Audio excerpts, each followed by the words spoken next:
I think CU is a very important training ground for student leaders who end up growing into very reliable professionals and public servants, and even ministers of the gospel.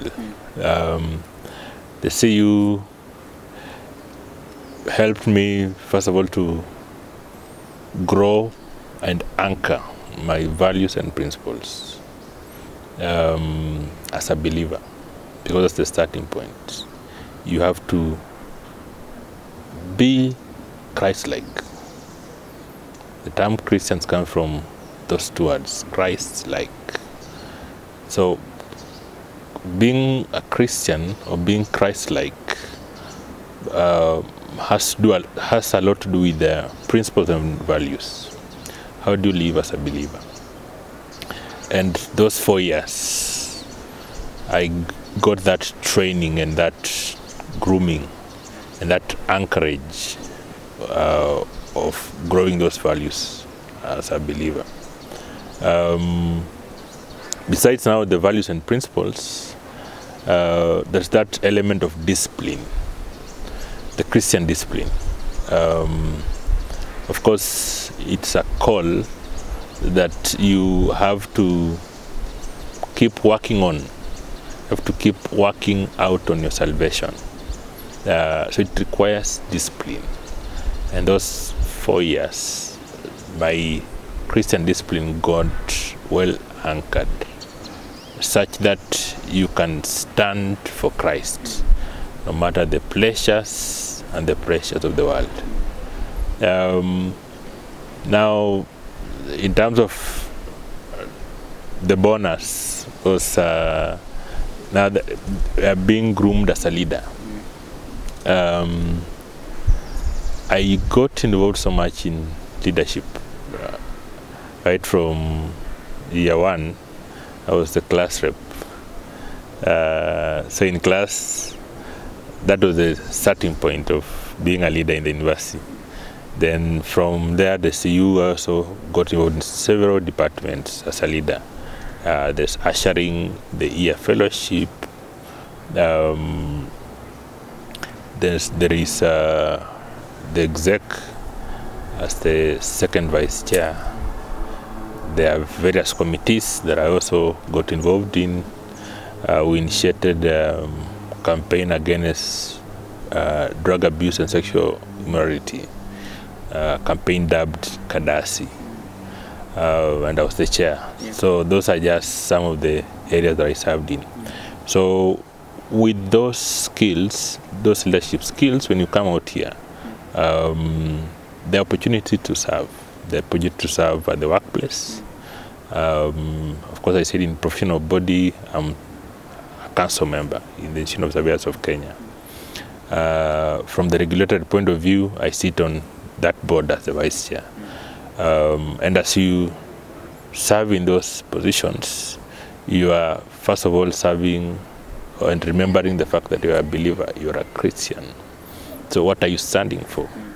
What values are you passing on to the others as a leader? What values are you inspiring others to have? And of course, in church also, I think my ministry, my Christian ministry, as far as where I am serving right now, has a lot to do with the CU. Because I got an opportunity to be groomed and strongly anchored as a leader, such that you can lead the young people, you can guide them, you can inspire them. You can inspire how things are done in church and trying just to help others grow and mentor them. So I would say it was, if there is anything that has ever changed my mind, was the CU. The CU. Yes. Yeah. Yeah. Because then it made you see your capabilities also as a leader. Yeah. And on top of that, gave you opportunities to go ahead and utilize those capabilities. Sure, sure. You mentioned Kadasi, Yeah. but I'll come back to Kadasi. Yeah. I wanted to see if you remember any specific forums in the CU, because you've talked about how the CU was impactful to you. Any specific activities or programs that were impactful in that regard that helped you to become the person that you talk about today? Several activities and forums. One of them is the training by focus. Of course, as you're coming to serve in the CU, you are serving your peers, your age mates, your classmates, your campus mates. So you are at the same level. So of course now that's where focus comes in. It comes to develop and equip you as a leader. So I think that's the starting point as far as leadership is concerned.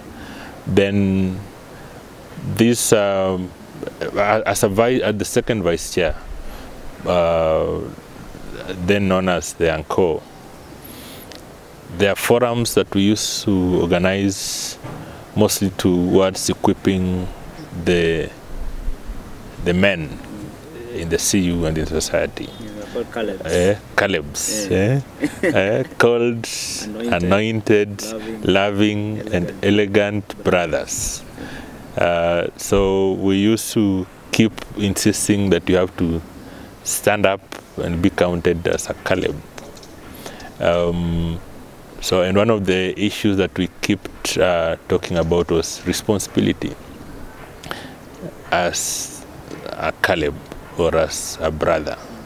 One of the responsibilities was eschatology. Eschatology, we used to escort the queens or the ladies from the CU to, from Taifa Hall or MPH to the hostels. Some would go as far as Chiromo campus. So of course that helps. If you would do that almost every Friday for 4 years. If you practice something for long, then it becomes a habit, I may say. So then every now and then you have to be reminded about responsibility as a man. And being caring and loving. One of the principles that we used to tell brothers during eschatology is that that lady or that sister or that queen is your sister, your bloody sister, until when the Lord speaks otherwise. So it's that one activity that is still fresh in our mind. And it has helped in terms of taking responsibility wherever you are.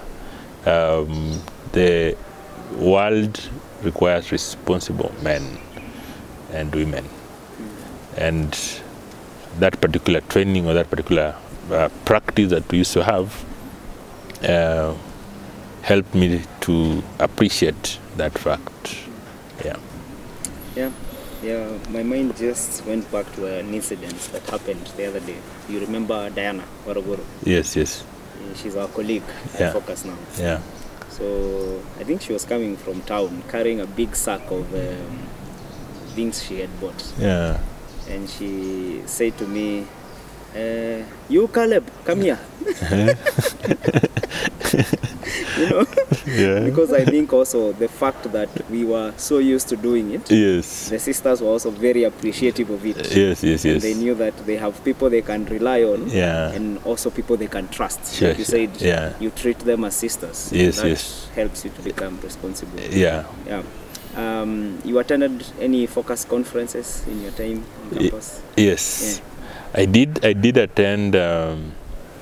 I attended two conferences. I was privileged, two commissions.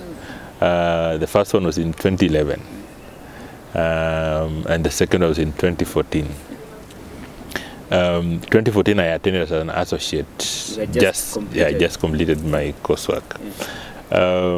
But the one that had a lot of impact on me even as a student was in 2011. And I keep remembering that particular theme, or that particular, was it a hashtag or, as the Father sent me, so send I you. It keeps lingering in my mind, the need for us to go out, the need for us to reach out to the unreached. The kingdom of God is not about selfishness. It has a lot for everybody, and we would rather have everybody in it than having part of us. So that commission helped in terms of me valuing mission work. And I think for every year, I used to attend those annual CU missions, courtesy of the Commission 2011.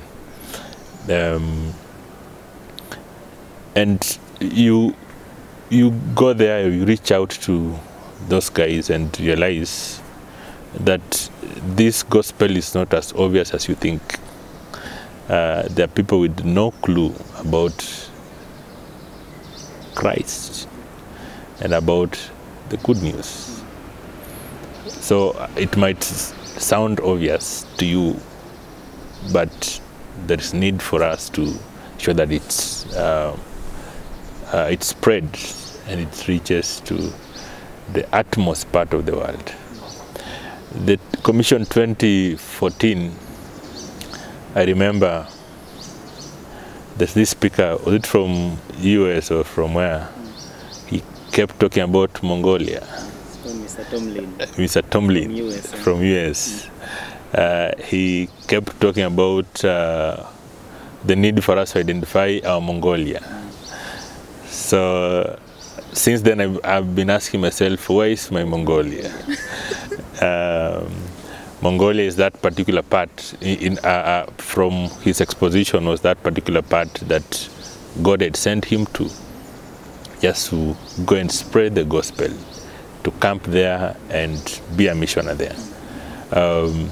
So I keep asking myself, even if I'm not physically able to be there as a missionary 24/7, what am I doing as a believer? Am I helping somebody who is doing mission work? Am I praying for the missionaries?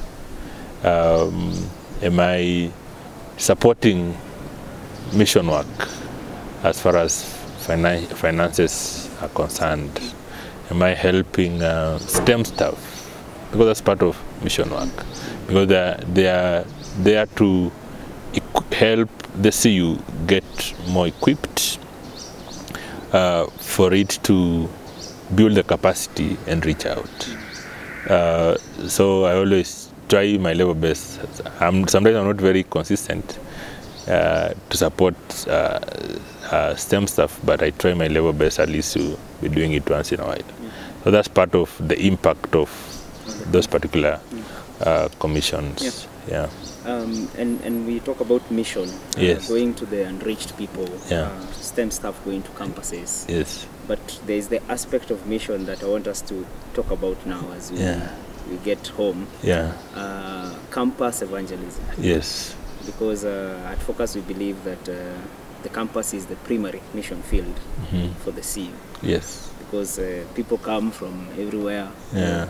From Mongolia. Yes, from Mongolia. University of Nairobi. Yes, yes. So you don't need to go per se. Yeah. But you remember your time in campus? Yeah. Campus evangelism activities. Yes. What do you want to say about that? Campus evangelism, very interesting.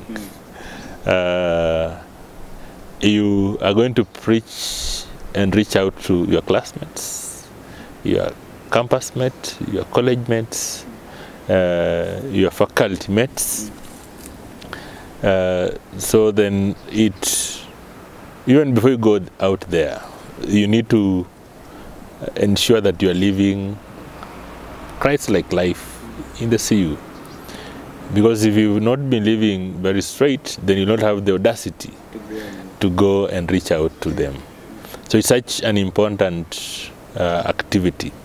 And it helps in terms of you being firm enough as a believer, knowing that you need to inspire your friends, your classmates, your college mates to admire the Christian life by how you live, by how you do your stuff. So it's very important. It is the Jerusalem, as far as the CU is concerned. You are starting from where you are before you go out to the world. And the good thing with it is that you don't need a lot of resources because you're just there. You can bump into your classmates, enjoying a shed within the university. You go share the word. Your friends who are maybe going through challenges, you're able to reach out to them. That's on the regular basis. But again, this evangelism is organized, I think, 1 or 2 per semester, where you have a whole week of going to hostels, spreading the word, sharing. Some of the students will intimidate you, but again, you have to stand firm and spread the word. So it used to be very interesting. Then there's this one on Saturdays, the evangelism breakfast. Yeah. We used to enjoy it a lot. Because of the breakfast aspect. Because of the breakfast aspect. So you get to invite your non-believing friends. Yes. To come and share a cup of tea. Share a cup of tea with some toasted bread. So they would show up in their numbers. Yeah. So as you sort their physical needs as far as food is concerned, they're also forced to listen to the gospel, which is quite important, and it's impactful because you are organizing it in the morning. You are able to reach out to the students in the morning, especially on weekends, because they just relax and you're providing breakfast. So I think it needs to be supported. Sometimes I know the CUs are constrained in terms of budget, but that's where associates come in. We can always contribute so that at least we have as many as possible, because as much toasted bread as possible. I remember some of them could eat even several breads such that they use to lose count of how many they eat. Yeah, but at the end of the day, at least they'll get a word. They'll be spoken to, they'll be ministered to, and that's what we. That was what was important. Yeah. So let's come to Kadasi. Yes. You just said that it's important for a student to live a Christ-like life. Yes. So that their life is not secretive, it's straight, it's pure, it's clean. Sure. And drug abuse, yes, sexual immorality, were and still are some of the biggest challenges that students face. So what inspired Kadasi, and who was involved in bringing the team together? Thank you. Yes, towards the end of 2013, we had a meeting as the CU leaders in the DVC, Student Affairs Office. We had just gone for a chat, a courtesy call, to check on him and to find out how the university is doing, if there are any challenges, so we can come in. The DVC was very concerned about the issues of drug abuse, of which we are also seeing that it was really a big issue. drug abuse and sexual immorality. So after the meeting, we sat down as CU leaders and asked ourselves, what can we do? Because we need to be solution givers in the university, even as leaders and as believers. So we sat down as Christian leaders, as the CU leaders for the various Christian organizations in the university. That was the main and Chiromo campuses. So we came up with that campaign, the campaign against drug abuse and sexual immorality, Kadasi. And I was privileged to be the chairman of that steering committee. Our focus was basically to fight or raise awareness against drug abuse and sexual immorality, which was and is still a big issue in the university. So we brought together the CUs in those two campuses together, various Christian organizations in those two campuses. And in around, towards the beginning of 2014, we organized that particular campaign, running for a week. We had a number of activities. We had to get professional counselors and set up tents in the two campuses for a week, and each tent had counselors. We left it open such that anybody with an issue, they can go and speak to those counselors and get helped, get assisted, get counseled or guided. Besides that, we had lunch hour trainings and public forums on the effects of drugs, how to identify the addicts and help them, and even handling the addicts. So we had that for a whole week in education building, ED2. Yes, and it was very interesting. Besides that, we also had a documentary on the effects of drug abuse. Documentary was aired on Thursday outside Hall 9, and it was facilitated by Johnson Mwakazi, a very strong media personality, and he brought out his story on how he had been an addict, and the story really inspired the addicts then, and quite a number of them gave their life to Christ. They came out to be helped. On Friday, we also had a forum called The Big Testimony, where a former addict was sharing a testimony on how he overcame the vice, and they were then standing for Christ. So it was very inspiring. Then to culminate the event, we had a sports day on Saturday. We dubbed it Kadasi Cup. And at the university sports ground, we had various games. Among them, we had football. Various teams basically helping to raise awareness on the effects of drugs. Again, after that particular session, we had a walk. We had a walk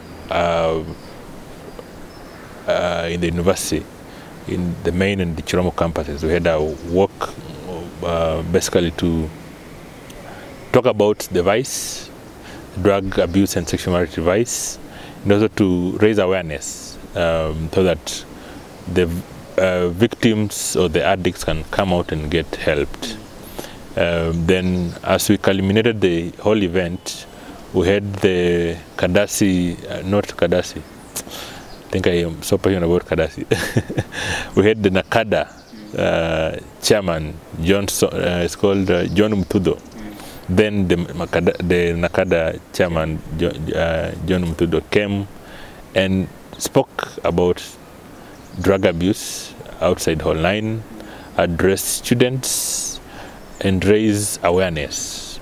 And out of that whole event, we had so many students coming out seeking for assistance as far as addiction is concerned. So I think it was a nice event, and we need to keep having it, because drug abuse and sexual morality is quite a big issue in the universities.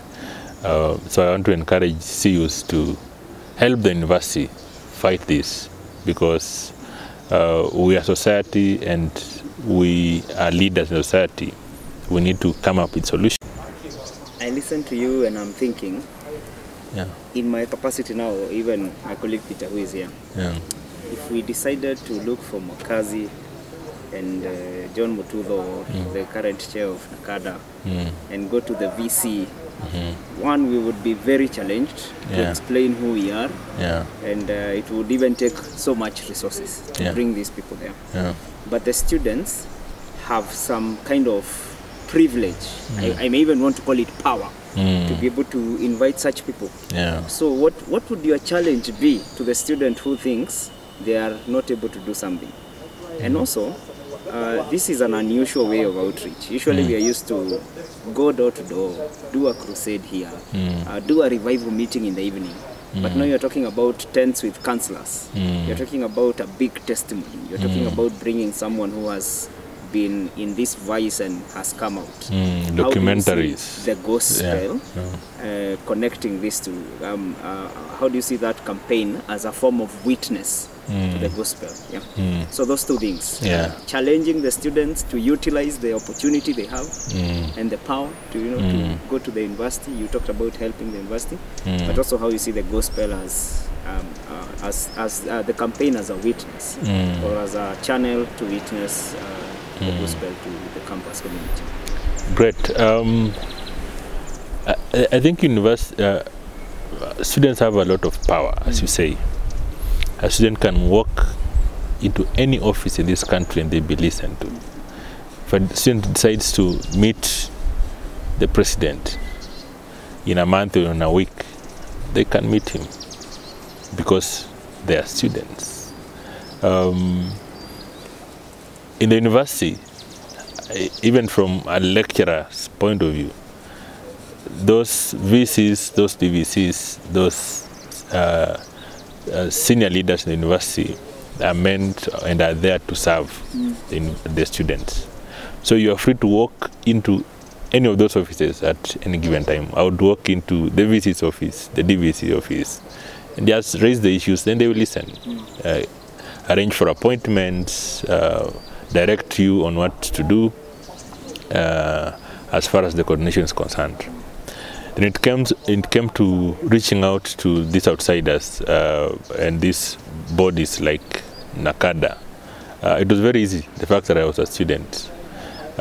You do a letter, you sign, you attach your ID, and even ask for financial support. I remember we got some money from Nakada, and even the university gave some money towards this campaign. So as students, they have a lot of power. They have a lot of influence, and that power is just limited for the 4, 5, or 6 years they're in the university. So it's good to take the advantage, take the challenge, and do something that we'll be saying, we'll be giving a story that while I was a student, this is what I did, this is what I did. And all that is meant to glorify God. The question that you ask about evangelism, the gospel is very practical. It's real. It's not a historical issue, something that is tangible and has impact, and it's meant to address the issues that we are facing right now. One of the issues is the issue of drug abuse, the issue of sexual immorality in the university, the issue of integrity, Kenya leaking exams.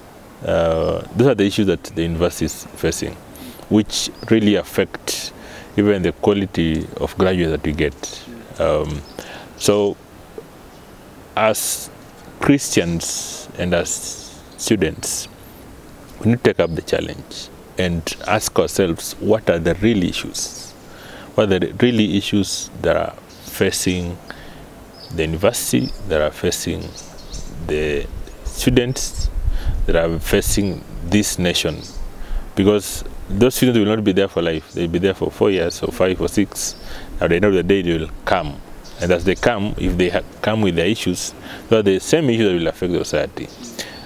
So by doing that, we are helping a society, we are spreading the gospel, we are reaching out to the unreached, and all that is for God's glory. So great. I feel like saying amen. Of course, the CU helped me to be groomed as a leader.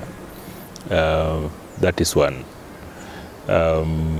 Basically being well anchored, because for you to help and inspire others, you have to be well grounded and firm enough, have strong values and principles that I can relate. I can relate that with the CU in terms of just appreciating how the CU helped. The CU helped in terms of grooming me as a leader, and also anchoring my values as a believer, values and principles as a believer. So with that anchorage and that strong foundation, I'm able to hold somebody's hand and walk with them. So that has helped in terms of being a mentor, being an effective elder in church, helping in terms of the decisions that are made in church, and even taking up the roles that I'm given to play in the various departments, among them being a patron. So, and also the issue of mission work. I'm one person who is very passionate about mission work, even right now. Right now, we, as a church, as Full Gospel Church of Kenya Buruburu, we are preparing a missioner to go to a mission field in Northeast and a place called Kina. Just reaching out to the Borans. So effective January next year, we'll be sending somebody there as a missionary, and I'm taking an active role in that, supporting financially in prayers, and even helping this missioner to be trained, facilitating those